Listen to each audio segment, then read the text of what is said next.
తెలంగాణ ఆవిర్భావ దినోత్సవం సందర్భంగా తెలంగాణ రాష్ట్ర ప్రజలందరికీ శుభాకాంక్షలు తెలియజేస్తున్నాను. ముఖ్యంగా తెలంగాణ ఉద్యమంలో మా పాత్ర కూడా ఉన్నందుకు, దాన్ని మళ్ళీ పునర్నిర్మాణంలో భాగస్వామ్యము ఇవాళ అవుతున్నందుకు కూడా సంతోషంగా ఉంది. తెలంగాణ వచ్చినాక 10 సంవత్సరాల కాలంలో ఒక నియంతృత్వ ధోరణిలో నిర్బంధంలో ఉన్నది ముమ్మాటికి వాస్తవం. ఏ నియామకాల కోసము, ఏ నిరుద్యోగ యువత కోసము, ఏ ఆ బలిదానాల కోసము, ఏ అమరుల కోసం తెలంగాణ వచ్చిందో ఆ కళ 10 సంవత్సరాలలో ఉన్నటువంటి కేసీఆర్ చేయలేకపోయినారు. ఉద్యమ నాయకులను చెప్పుకున్నారే తప్ప వాళ్ళ యొక్క ఉద్యోగాలు పెంచుకున్నారు, వాళ్ళ సంపదను పెంచుకున్నారు, కానీ తెలంగాణ రాష్ట్ర ప్రజలని ఆ దిశగా తీసుకెళ్లలేదనేది వాస్తవం. కాబట్టి ఇవాళ ప్రజాపాలన రేవంత్ రెడ్డి గారి ఆధ్వర్యంలో డెఫినెట్ గా యువతకి, మహిళలకి పెద్దపీట వేస్తూ సంక్షేమ పథకాలను, అభివృద్ధి రెండింటిని ముందుకు తీసుకెళ్తూ, అలాగే తెలంగాణ పునర్నిర్మాణ వైభవంలో ఉద్యమంలో పనిచేసినటువంటి వాళ్ళని ఒక 9 మంది వాళ్ళ కుటుంబాలని ఈ దాంట్లో కీలక పాత్ర తీసుకునే విధంగా వాళ్ళకి ఒక ఇల్లు అయ్యుండొచ్చు, ₹1 కోటి అయ్యుండొచ్చు, అలాగే అమరవీరుల కుటుంబాల గురించి ఆదుకునే విషయం అయ్యుండొచ్చు. అన్ని రకాలుగా ఈ ప్రభుత్వము ముందుకు వెళ్తున్నది.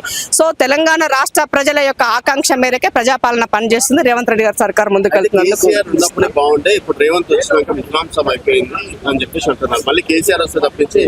సో కంపేర్ టు స్టడీ మనం 2గా తీసుకున్నట్లయితే నిరుద్యోగ యువత బలిదానాలు ఏమున్నాయో మనం ఆ రోజు చూస్తున్నాం. సో ఉద్యమ సమయంలో మనం ఏం చెప్పినామో చూసినాం. వచ్చినాక కేసీఆర్ వాటి పట్ల తన యొక్క నిబద్ధత ఎక్కడ ఉండింది లేదు. మరి వాళ్ళ రేవంత్ రెడ్డి గారు వచ్చిన 2.5 years లోనే 74,000 మంది ఉద్యోగాలు కల్పించినారు కదా.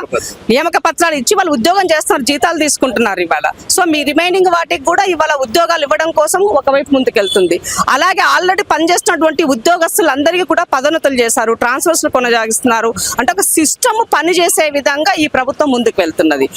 ఒక వ్యక్తి చెప్తేనే ఒక వ్యక్తి కేంద్రీకరంగా పాలన కొనసాగుతలేదు.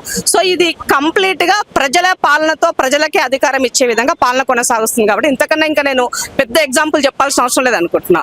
ముఖ్యంగా కేసీఆర్ గతంలో ఏం చెప్పారు, నా మనమడు ఏం తింటే ఈ రాష్ట్ర ప్రజలకు తినాలని చెప్పినారు. మరి సన్న బియ్యం వేయలేదు కదా మీరు అన్నాడు, అదే దొడ్డు బియ్యంతోనే మీరు చేస్తున్నారు. మరి వాళ్ళ రేవంత్ రెడ్డి గారు ప్రతి కుటుంబానికి, పేద కుటుంబానికి, బీపీఎల్లో ఉన్నటువంటి వాళ్ళకి రేషన్ కార్డులు కొత్తగా ఇచ్చాము, వాళ్ళకి సన్న బియ్యాన్ని సంక్షేమ పథకాన్ని మొదలుపెట్టి మూవ్ ఆన్ చేస్తున్నాము. మరి అలాంటప్పుడు డిఫరెన్స్ ఇవి చాలవా? పేదవాడికి నేనేమి ఇస్తున్నాను, లేనివాడికి ఏమి ఇస్తున్నాను, పేదవాడి పట్ల నా కమిట్మెంట్ ఏముందని ఇంతకన్నా ఇంకేం కావాలని నిదర్శనం. కాబట్టి మాట్లాడే వాళ్ళు, చెప్పే వాళ్ళకి కూడా ఒకసారి ఆత్మ పరిశీలన చేసుకోండి. ఒకవేళ ఎక్కడైనా పొరపచ్చలు జరిగి ఏదైనా ఇబ్బంది జరిగితే కూడా అవి వినడానికి ఈ ప్రభుత్వం సిద్ధంగా ఉంది. ఈ ప్రభుత్వం వాటిని స్వీకరించడానికి సిద్ధంగా ఉంది. ఇవాళ నిన్న మహిళా కమిషన్ ఇస్తే ఇవాళ మన శ్రీకందాచారి మదర్ కి మెంబర్ గా చేశాము. చాకలి ఐలమ్మ పోరాట యోధురాలు మనమరాల్ని ఇవాళ మెంబర్ గా తీసుకున్నాము. అంటే రాజకీయాలకి అతీతంగా తెలంగాణ కోసం పనిచేసినటువంటి వ్యక్తులు, తెలంగాణ పోరాటంలో భాగస్వామ్యమైన వ్యక్తులని కూడా ఈ ప్రభుత్వంలో మేము భాగస్వామ్యం చేస్తున్నామంటే ఇది నిదర్శనము దేనికి ఏమని ఆలోచించాలి. మేము కల్లకుట్ల కుటుంబాలకు రాచరిక పోకళ్ళకి వెళ్ళట్లేదు కదా. ఒక కామన్ మ్యాన్ గా వచ్చినటువంటి రేవంత్ రెడ్డి ముఖ్యం ఖచ్చితంగా 100% తెలంగాణ రాష్ట్రంలో పవన్ కళ్యాణ్ కూటమి విజయం సాధిస్తుంది. ఎందుకంటే పవన్ కళ్యాణ్ ఒక ప్రాంతానికి చెందిన వ్యక్తి కాదు. ఆయన ఆశయాలు, సిద్ధాంతాలు భారతదేశం యొక్క సమగ్రతను కాపాడటానికే అతని అహర్నిశలు పనిచేస్తాడు. అదేవిధంగా మన తెలంగాణ రాష్ట్రంలో ఖచ్చితంగా పవన్ కళ్యాణ్ కి మంచి రోజులు, ప్రజలకు మంచి రోజులు వస్తాయని ఆశిస్తున్నాం.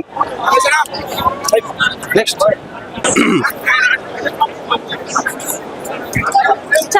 సో మేడం, ఇప్పుడు అంటే పవన్ కళ్యాణ్ గారు వస్తే ఇక్కడ ఏదో ఫ్యాన్స్ చూసినంత మాత్రాన ఫ్యాన్స్ ఓహో అన్నంత మాత్రం గెలిచేస్తారు అంటారు. ఎందుకంటే బీఆర్ఎస్, కాంగ్రెస్ లాంటి బలమైన పార్టీలు కూడా ఉన్నాయి. కవిత గారి పార్టీ టీఆర్ఎస్ పార్టీ కూడా ఉంది. సో ఏపీలో అంటే ఉన్నటువంటి జనసేనని తెలంగాణలో ఓట్లేస్తారు అంటారు. ఉత్తరప్రదేశ్ లో ఉన్న కాంగ్రెస్ కి తెలంగాణలో ఓట్లేయగలేంది, ఏపీలో ఉన్న జనసేనకి తెలంగాణలో ఎందుకు ఓట్లేరు? ఉత్తరప్రదేశ్ ఏమైనా తెలంగాణ కజిన్ సిస్టరా? మీకు తెలుగు, మన ఇద్దరం తెలుగు మాట్లాడుతున్నాం. ఆంధ్ర తెలంగాణ రాసేది ఒకటే, చదివేది ఒకటే. యాస వేరేంత మాత్రాన ఇక్కడికి రాకూడదు. మరి ఉత్తరప్రదేశ్ లో ఉన్న కాంగ్రెస్ ఇక్కడికి ఎందుకు వచ్చింది అంటే సోనియా గాంధీ గారు, రాహుల్ గాంధీ గారు, ప్రియాంక గాంధీ గారు తెలంగాణ ముద్దు పెట్టేలా వాళ్ళ పూర్వీకులు ఇక్కడ పుట్టి పెరిగారా? మీరు నాకు సమాధానం చెప్పండి. అంటే గతంలో పవన్ కళ్యాణ్ గారు విమర్శించారు 11 రోజులు తినలేదని చెప్పేసి, గోదావరి లాంటి జిల్లాలో పచ్చగా ఉంటే కాలిపోతే అది దాని కామెంట్స్ చేశారని చెప్పేసి ఆ ఒక్క పాయింట్ మీద చాలా వరకు ఇది చేస్తున్నారు. చూడండి, ఎవరైనా ఏదైనా అంటే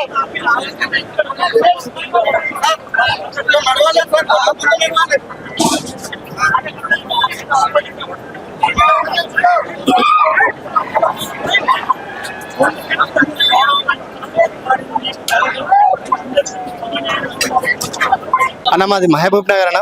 ఓకే, సో ఇది పవన్ కళ్యాణ్ స్పీచ్ పైన ఇది స్పీచ్ కాదన్న.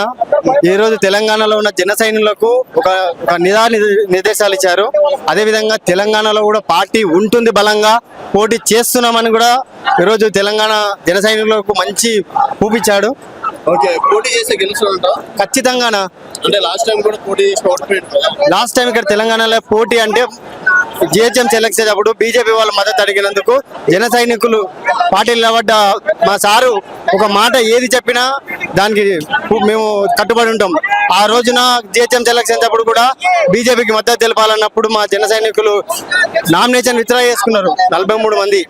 ఓకే, సో గెలుస్తారంట ఖచ్చితంగా. ఇక్కడ ఉన్న కాంగ్రెస్, టీఆర్ఎస్ అన్న కాంగ్రెస్ చూస్తున్నాం, బీఆర్ఎస్ ఆల్రెడీ చూసినాం, పక్కకు పెట్టినాం. ఈరోజు కాంగ్రెస్ ని కూడా మనం ఎందుకు ఇస్తామంటే రేవంత్ రెడ్డి చేస్తా యువకులకు ఏదో చేస్తా అన్నాడు. మా సార్ కూడా యూత్ కి ఏదైనా మంచి చేస్తా అంటే అందరికి ఫార్వర్డ్ చేస్తాడు. డెఫినెట్గా చెప్తున్నాం, తెలంగాణ ఆశయాల గురించి, తెలంగాణ అమరవీరుల కళలు ఏదైతే మేము కన్న కళలు ఇప్పటికీ 13 సంవత్సరాలు అయింది, ఇప్పటి వరకు నెరవేరలేదు. తెలంగాణ ప్రాంతం నుంచి పవన్ కళ్యాణ్ గారు ఏం కోరుకుంటలేరు. ఇగో ఇటువంటి యువత ఏదైతే ఉందో, ఇటువంటి యువతను అసెంబ్లీలో కావచ్చు, జడ్పీటీసీలు కావచ్చు, లేకపోతే లోకల్ ఉన్న నాయకులను స్ట్రాంగ్ గా చేయడానికి పవన్ కళ్యాణ్ గారు వస్తున్నారు. డెఫినెట్ గా చెప్తున్నా, ఈ తెలంగాణ రాష్ట్రం ఏదైతే ఉందో వీళ్ళ ఆశయ సాధన గురించి పనిచేస్తామండి.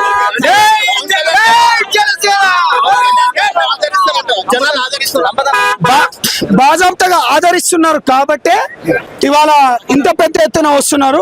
అంటే ఫ్యాన్స్ అనుకుంటే గెలిచినట్టే అని చెప్పేసి అనుకుంటా. అంటే నేను ఏమంటున్నా అంటే గతంలో ఎన్టీఆర్ గారు కూడా గెలిచారు, దాని తర్వాత అక్కడున్న స్టాలిన్ మన ఎవరు విజయ్ గారు కావచ్చు, అదే విధంగా ఇప్పుడు 14 ఏళ్ల తర్వాత పవన్ కళ్యాణ్ గారు కూడా అక్కడ డిప్యూటీ సీఎం గా అయ్యారు. డెఫినెట్ గా ఈ రాష్ట్రంలో ఇక్కడ కూడా మా ప్రయత్నం మేము చేస్తాం. అంటే ఇక్కడ బీఆర్ఎస్, కాంగ్రెస్ లాంటి పార్టీలు ఉన్నాయి కదా, బలమైన పార్టీలు. డెఫినెట్ ఉండని, మాది జాతీయవాదంతో ఉన్నది. మేము అదే విధంగా తెలంగాణ ప్రాంతం ఏదైతే ఉందో ముఖ్యంగా తెలంగాణ యువకుల గురించి పోరాడతామండి. Thank you.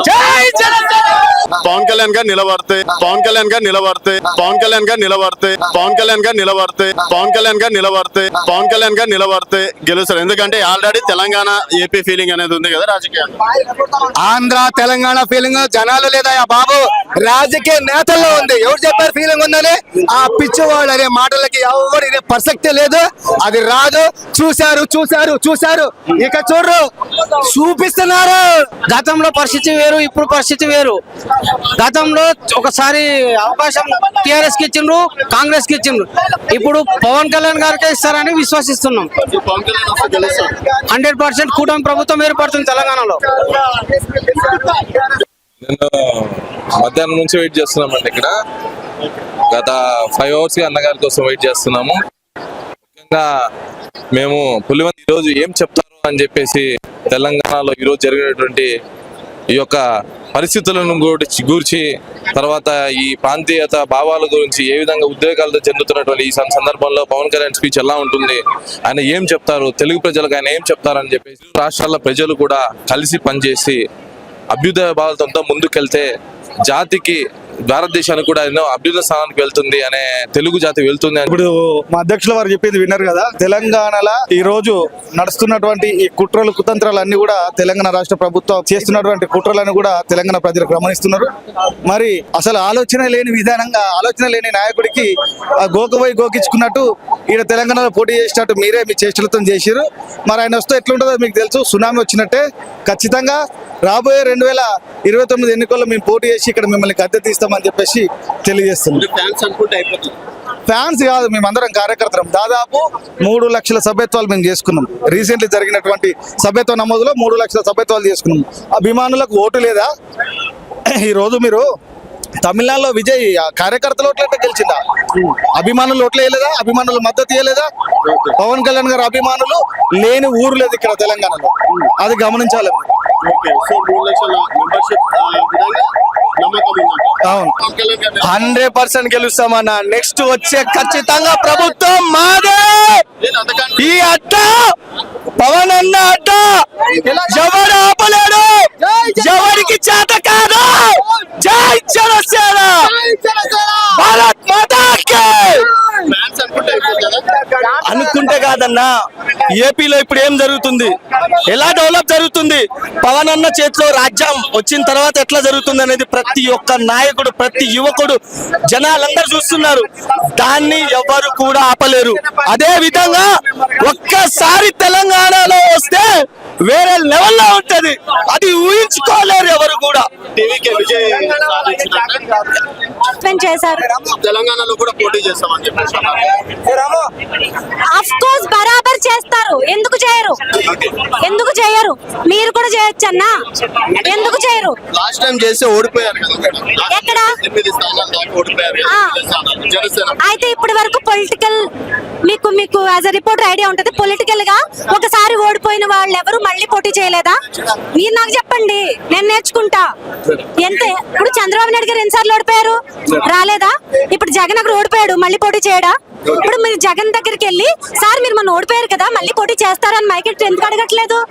కళ్యాణ్ గారు లోకువా, జనసేన లోకువా, ఎందుకు పోటీ చేయరు? బరాబర్ పోటీ చేస్తారు.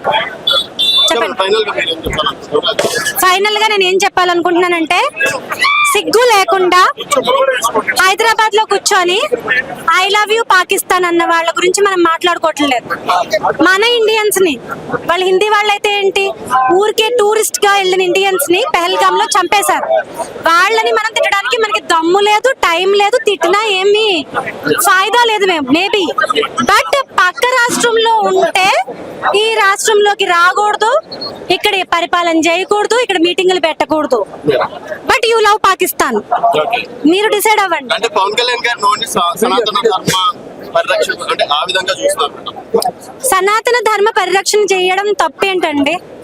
ఇప్పుడు మొన్న ఒమాన్ లో ఒక ముస్లిం సోదరి చిక్కుకుపోతే ఆయనకి ఏం పని?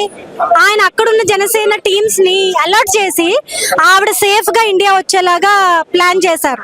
ఆవిడ పనిచేయడానికి వెళ్ళి అక్కడ టార్చర్ పడుతుంటే మరి అక్కడ ఆవిడ ఎందుకు ఎంఐఎం కి ఎందుకు రియాక్ట్ కాలేదు? ఎంఐఎం ఎందుకు హెల్ప్ చేయలేదు? జనసేన కళ్యాణ్ గారు సనాతన ధర్మం మట్టుకే చూస్తే ముస్లిం సోదరికి ఎందుకు ఆయన ఒక సోషల్ మీడియాలో చూసి ఆయన అంత ధ్యాస పెట్టి యాక్షన్ తీసుకోవాల్సిన అవసరం ఏం పట్టింది ఆయనకి? ఆయన సనాతన ధర్మాన్ని బరాబర్ రక్షిస్తారు, అందులో తప్పేమీ లేదు. అందరూ ఒక బూచి చూపించారు. తెలంగాణ విడిపోతే, ఆంధ్ర విడిపోతే మనము మిలియన్ అవుతాం, ప్రతి ఒక్కరు ఉద్యోగాలు వస్తాయి, పేదవాళ్ళు ఉన్నవాళ్ళు అవుతారు, మన తెలంగాణ మనం సాధించుకుంటామని. ఏం పీకేఆర్ అయ్యే వాళ్ళు, ఏం పీకల మా తెలంగాణ పెట్టి రక్త కన్నీరు కాడుతున్నారు. ప్రతి ఒక్కరు బళ్ళేసుకొని రోడ్ల మీద తిరుగుకొని ప్రతి ఇంటికి వెళ్ళి సరుకులు సప్లై చేసిన అవసరమా మా తెలంగాణ పెట్టారుగా? మా తెలంగాణ పెట్టే రక్తం తాగుతున్నారు ఎవరు? మనమే. వాళ్ళు ఎవరు అందరికి తెలుసు. ఇప్పుడు రక్తం కాదు, మీరందరూ ప్రతి ఒక్కరు మీరు సంపాదించుకోవాలా, మీ ఇల్లు బాగుండాలా, మీ తల్లిదండ్రులు బాగుండాలా, మీరందరూ బాగుండాలని చెప్పేసి అక్కడ ఎవరికైతే ఏమైతే చేస్తున్నాడో ఇక్కడ నేను చేస్తానని వస్తున్న వ్యక్తి, శక్తి, పరిపాలనకి ఇచ్చిన ఒక న్యాయంగా పరిపాలించే వ్యక్తి, అక్కడ ఇక్కడ ప్రతిరోజు అనుకునే వ్యక్తి రాబోతున్నాడు. That is Pawan Kalyan. పక్క మాట మీద కాదు, చేసి చూపించడానికి రెడీగా అవుతున్నారు. దానికి పవన్ కళ్యాణ్ సిద్ధం కాదు, పవన్ కళ్యాణ్ కోసం ప్రజా నాయకులు సిద్ధంగా ఉన్నారు. ఇక్కడ ఫ్యాన్స్ కాదు బాబు, పల్లెల్లోకి వెళ్ళి అడగండి, పట్టణాలకు వెళ్ళి అడగండి, ప్రతి చోట అడగండి, ఎవరి పరిపాలన ఎలా ఉందో చెప్తారు. ఈ పరిపాలన చూసి వద్దురా బాబు, నాకు పవన్ కళ్యాణ్ ముద్దురా బాబు అని వెంటబడుతున్నారు పవన్ కళ్యాణ్ కోసం. అందుకే పవన్ కళ్యాణ్ రాబోతున్నాడు. నెక్స్ట్ టైం ఏం లేదు, వన్ సైడ్ వార్. నెక్స్ట్ అక్కడ చూసారు కదా మద్రాసు చెన్నైలో ఏమైందో, డబ్బులు పంచలా, బీరు పంచలా, బారు పంచలా, ఏమి చేయలా, ఒకటే పంచారు, ప్రేమ పంచాడు. ఆ ప్రేమ ఇక్కడ పంచబోతున్నాడు, గెలవబోతున్నాడు. తెలంగాణ బిడ్డలు అందరికీ జై కొట్టడానికి రెడీ అవబోతున్నాడు. రష్మి కరీంనగర్ నుండి. కేవలం పవన్ కళ్యాణ్ గారు. పవన్ కళ్యాణ్ కోసం. పవన్ కళ్యాణ్ గారు రాజకీయాల్లో దిగుతా అంటున్నారు, మొదలు పెడతా అంటున్నారు. ఎట్లా ఉండదు? ఆల్రెడీ పాలిటిక్స్ తెలంగాణలో స్టార్ట్ చేశారు. ఎప్పుడైతే ప్రెస్ మీట్ క్యాన్సిల్ అయిందో అప్పటి నుండి ఇంకా బలంగా చేయాలని పవన్ కళ్యాణ్ డిసైడ్ అయ్యారు. ఇప్పుడు మనం ప్రెస్ మీట్ కూడా కొంచెం విన్నాము. తెలంగాణలోనే ఉంటాను, నేను పాలిటిక్స్ చేస్తాను అని మనకు క్లియర్ గా చెప్పారు. So complete difference next elections లో మనం చూడబోతాం. అంటే లాస్ట్ టైం కూడా పోటీ చేసి ఓడిపోయారు కదా జనసేన. అప్పుడు ఎప్పుడు పవన్ కళ్యాణ్ డైరెక్ట్ గా రాలేదు అంటే తెలంగాణలో, కానీ ఇప్పుడు తను స్వయంగా దిగి తిరిగి చేస్తానని చెప్తున్నారు. So there will be difference, చూస్తాం. అంటే ఫ్యాన్స్ అనుకుంటే గెలిచేస్తాడు. ఫ్యాన్స్ అనుకుంటే కాదు, మనము ఇది ఫ్యాన్స్ పొలిటికల్ రెండు వేరుంటాయి. ఇప్పుడు అందరు ఫ్యాన్స్ ఓటేయాలని ఏం లేదు. అట్లయితే ఆంధ్రాలో ఫస్ట్ టైమే గెలిచేవాడు. కానీ ఇప్పుడు మనం ఆంధ్ర పాలిటిక్స్ చూస్తున్నాము, అక్కడ డెవలప్మెంట్ చూస్తున్నాం కాబట్టి దాన్ని చూసుకొని మనం ఓట్స్ వేయవచ్చు. ఎందుకంటే ఇక్కడ 2 years లో మనకి మన కాంగ్రెస్ పార్టీ రేవంత్ రెడ్డి ఎంత చేశాడో, అక్కడ పవన్ కళ్యాణ్ ఎంత చేశారో లైవ్ లో మనకు తెలుసు. మనం చూస్తున్నాం కాబట్టి దాన్ని బట్టి మనం ఓట్స్ వేయవచ్చు. ఎన్నో తట్టుకున్నాడు, 10 ఏళ్ళ పైగా తట్టుకున్నాడు. ఇవన్నీ పవన్ కళ్యాణ్ కామనే. ఏది అంత ఈజీగా రాలేదు. ఇది కూడా కొంచెం కష్టం అవుతుంది, కానీ చేస్తారు.